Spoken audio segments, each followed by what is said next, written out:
Hello everyone. Today we begin our readings that will entertain us from the first Sunday of Advent until Epiphany. Each week we'll share a children's storybook that somehow accompanies the Christmas story. Maybe it's a part of the story itself. Perhaps it includes one of the characters that are in the story. Perhaps it's just a beloved Christmas favorite. But each week we'll read one story and it will be shared here on social media for you to enjoy with your family. And so this week we begin with a story by Pirko Vanyo called The Christmas Angel.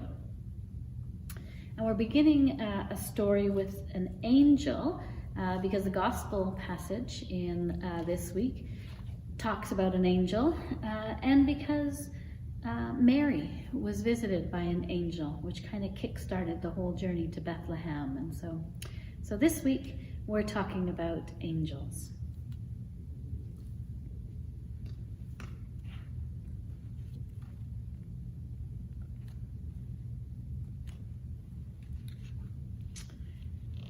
It was beginning to get dark, but shining Christmas lights brightened the streets of the town.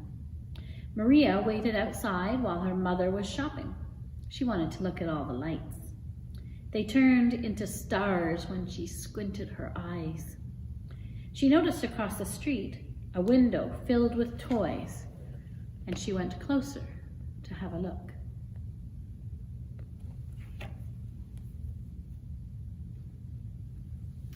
Maria gazed in delight at all the toys, but suddenly a face appeared in the window glass. It was the reflection of a bearded man. Maria turned around. An old man in a ragged coat was standing behind her. Scared, Maria ran.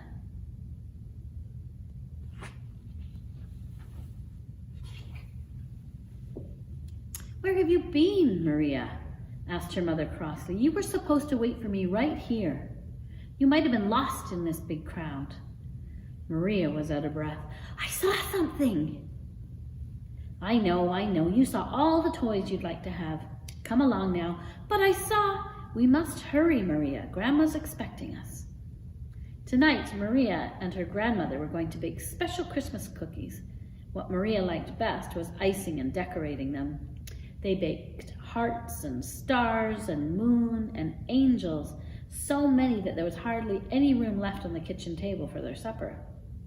After supper, Grandma said, "Why don't we bring down the Christmas tree decorations now?"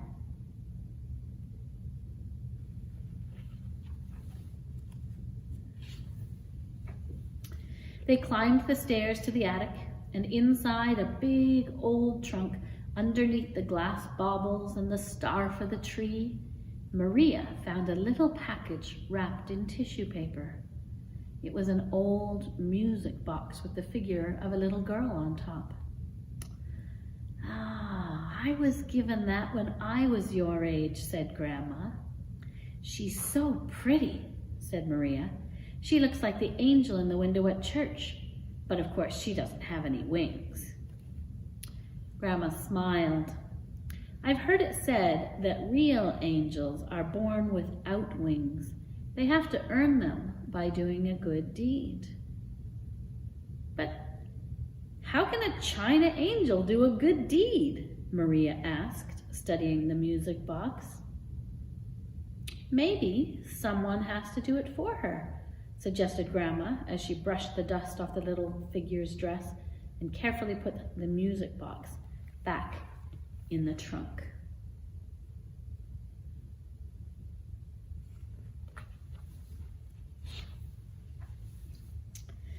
Early the next morning, while Maria's mother was still sleeping, Maria and Grandma went to church together. Maria stopped in front of the stained glass window. A ray of sunlight lit the window and made the angel's wings glow. Maria could just imagine it flying. She stood for a long time, staring at the angel.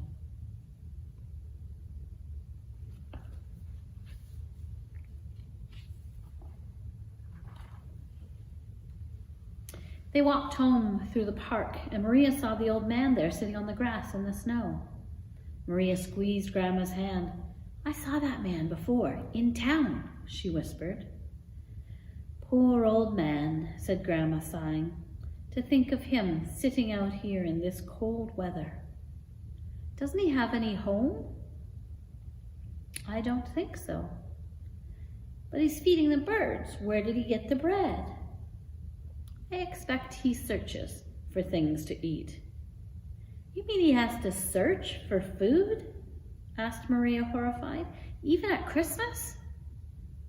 Grandma nodded, and before they turned the corner, Maria turned to look back at the old man again.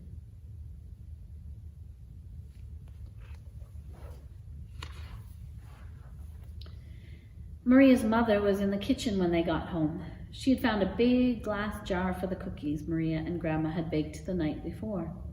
"I've put them in this so we won't be tempted to eat them," she said. "Otherwise we'll have nothing but crumbs on Christmas Day." "I saw an old man in the park feeding pigeons," said Maria. "He had nothing but crumbs to eat too." "I know," said her mother, and that was all. Grandma didn't seem to know what to say either. Maria began cutting out paper stars. Now and then she glanced out of the window at the snow and wondered if the old man was still sitting in the park. Oops, I forgot to show you the picture.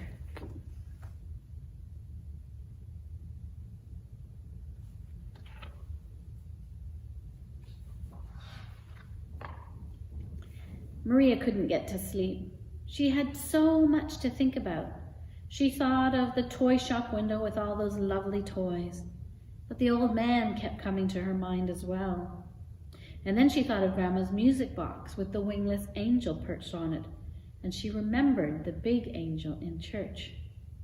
All of a sudden, the room seemed to be filled with warm light. Maria didn't know if she was awake or dreaming.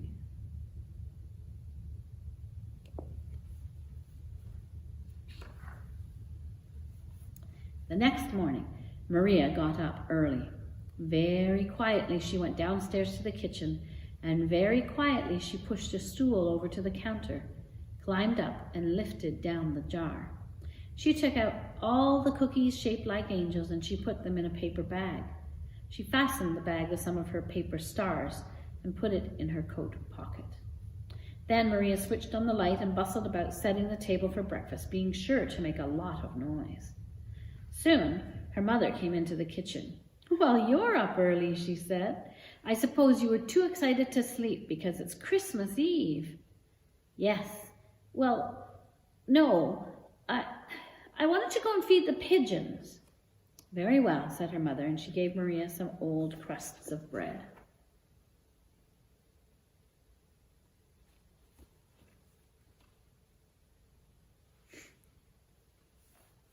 The snowy streets were still empty as Maria hurried along, and when she neared the park, she saw the old man sitting on a stack of old newspapers.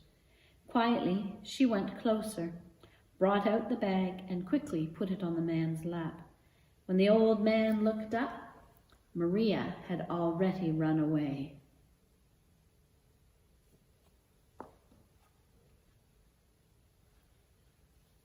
In the afternoon, Maria helped to decorate the Christmas tree. Her mother had threaded through the cookies so they could hang them from the tree. The crescent moons, the stars, and hearts looked very pretty. "I thought we had some angels too," said Maria's mother in surprise. Maria didn't know where to look. Her mother stared at her intently. "Oh well," she said finally, "I suppose they've flown away." Maria blushed, and then she confessed what she had done.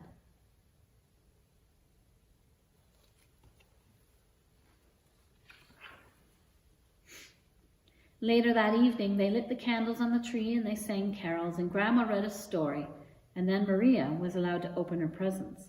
The last package of all contained the music box with the little angel on the lid. As Maria lifted it from the tissue paper, she stared in wonder. "Oh, Grandma," she cried, "look! It has wings!"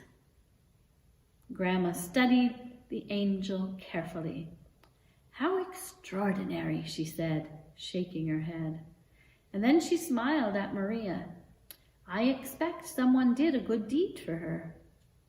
Maria, her mother, and her grandmother all sat and admired the angel. "Don't you want to hear the music?" asked Grandma after a while. So Maria wound up the music box, and they listened as it played a Christmas carol, and watched as the angel began to turn and turn, her wings aglow in the soft light.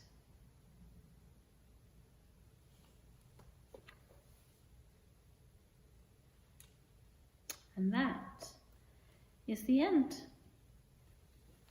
A story about angels for this first week of Advent. I like the idea of angels needing a good deed in order to get their wings. And I like the idea of us helping angels get their wings. And so if you discover a way this week for you to be an angel, go and do it, and watch for the light to grow in the world. I'll talk to you next week.